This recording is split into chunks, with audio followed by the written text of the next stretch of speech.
Hey everyone, really excited to be here today.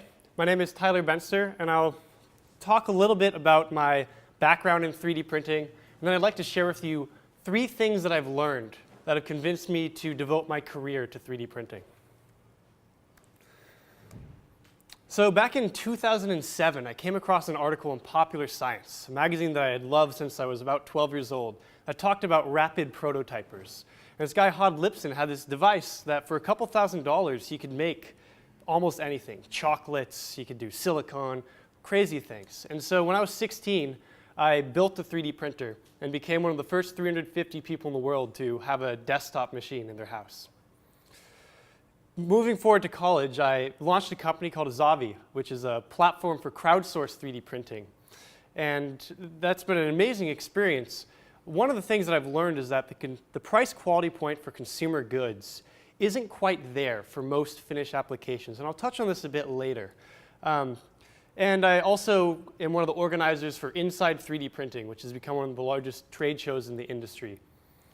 So it's actually been a great little social hack for me to get to meet incredible people in the industry and invite them to speak at a conference. So really learn from the best and identify the best. So one thing I want to emphasize, this is the first thing that I've learned, is that the future is here now. People ask me all the time, so 3D printing is great for prototyping. It's awesome if you want to build this small little replacement part or back of the remote control. But is it used in production today? I love to point to Invisalign. This has sold 80 million products. Invisalign has printed out 80 million unique 3D printed braces that will go on your teeth. And actually, it's the bottom jaw that's 3D printed, and then the braces are modeled on it. But that's an example of scale, where Invisalign's entire supply chain is predicated upon additive manufacturing and 3D printing. Or this is at a local makerspace, the robotic hand that you can print out on a consumer level printer. This uses about $5 worth of plastic. And this makerspace one afternoon had a bunch of people in the community come together, bring 3D printers, printed out 8 robotic hands that were then sent over to Africa. For people who couldn't afford high-end prosthetic hands, now have a functioning device that lets them pick up items. So it's not just on the industrial side. On the consumer side, there's been some great innovation too. And finally, this was really cool. I ran into a kid at a talk I was giving at University of Rhode Island who came up to me afterwards and told me that 3D printing had changed his life. And he pulled out this 3D printed hearing aid that he had. He told me about how hearing aids used to be made with foam inserts that were very uncomfortable. If they got wet, the electronics could be damaged, and they fell out all the time. Whereas this hearing aid is a perfect example of mass customization, a product that is customized just for him, that fits perfectly, and is waterproof. And the second realization I came to was that mass customization is not just about customizing parts for people, but complexity. It's about making things that industry uses today easier to make.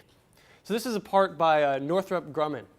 So it's not a very romantic part. It's a fan duct system. But you look at all these disparate parts.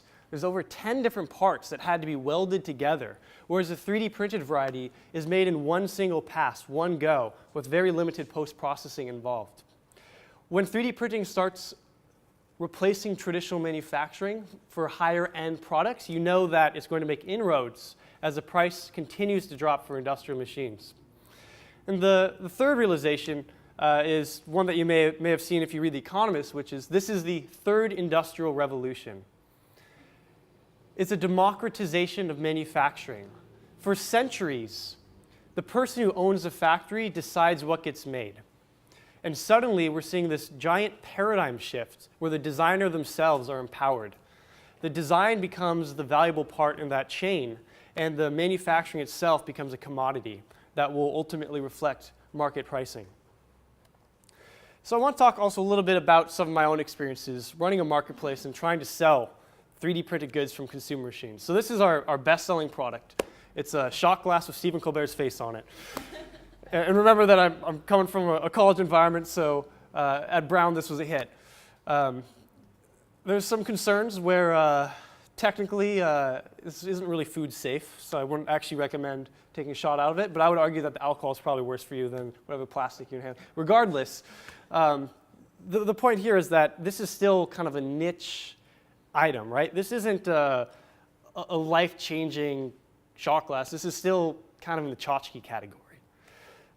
On Shapeways, this is one of their most popular prints. This is a Strandabeese by Theo Jansen, and this part is fully articulated and printed in one piece. So all these interlocking parts required no assembly. This would be prohibitively expensive to manufacture on any other metric just due to labor costs. And yet, once again, it's a cool desk toy. Or this is one of my favorite products up on our website. It's this iPhone case that has working planetary gears. And yet we've had exactly 0 sales of it. Part of that reason is that an iPhone case, again, is a commodity. It's, if you drop this, it's going to break probably the first time you drop it. I'd rather have an impact-resistant iPhone case than a 3D printed one that I even co-created. I have a phone and I don't walk around with a 3D printed case. And everyone I know that has a 3D printer also doesn't do that. So the question I kind of want to pose to you is, what is that first 3D printed good that is going to break 100 million units in consumer sales?